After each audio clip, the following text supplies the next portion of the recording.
মুহূৰ্তত এটা অত্যন্ত গুৰুত্বপূৰ্ণ খবৰ দিব বিচাৰিছো। আজিৰ দিনটোত সমগ্ৰ বিশ্ব কপাই যোৱা ভয়ংকৰ বিমান দুৰ্ঘটনাৰ খবৰ এই মুহূৰ্তত লৈ আহিছো। নেপালত আজিৰ দিনটোত সংঘটিত হ'ল এটা ভয়ংকৰ বিমান দুৰ্ঘটনা।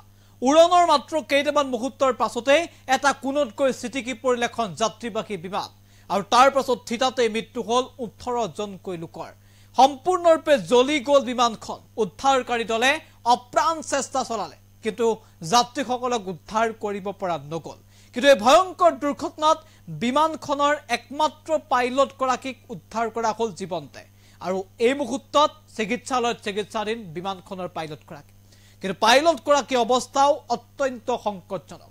ত্ৰিভুৱন আন্তঃৰাষ্ট্ৰীয় বিমানবন্দৰৰ পৰা বিমানখন মাত্ৰ কেইটামান মুহূৰ্তৰ পূৰ্বে উৰণ আৰম্ভ কৰিছে, আৰু তাৰ পাছতেই কেইটামান ছেকেণ্ডৰ ভিতৰতেই এটা কোণতকৈ ছিটিকি পৰিল এই বিমানখন, আৰু নিমিষতে বিমানখনত থকা 18 গৰাকীকৈ যাত্ৰীৰ মৃত্যু হ'ল। এই খবৰ এনি টক্সৰ দৰ্শকৰ বাবে জনাব বিচাৰিছো গুৰুত্বপূৰ্ণ খবৰ।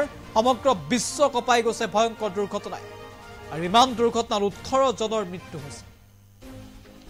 নেপালৰ কাঠমাণ্ডুত সংঘটিত হৈছে ভয়ংকৰ বিমান দুৰ্ঘটনা।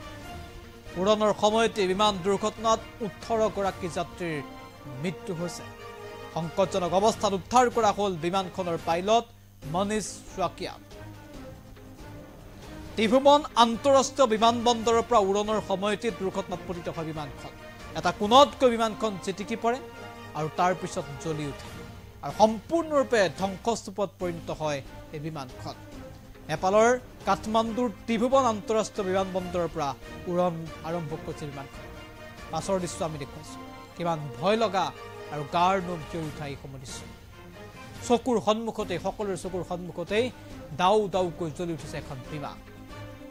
এই বিমানখনত জীৱন্তে মৃত্যু হ'ল, অগ্নিদগ্ধ হৈ মৃত্যু হ'ল 18 গৰাকীকৈ যাত্ৰী। সমগ্ৰ বিশ্ব কঁপাই গৈছে এই ঘটনাই।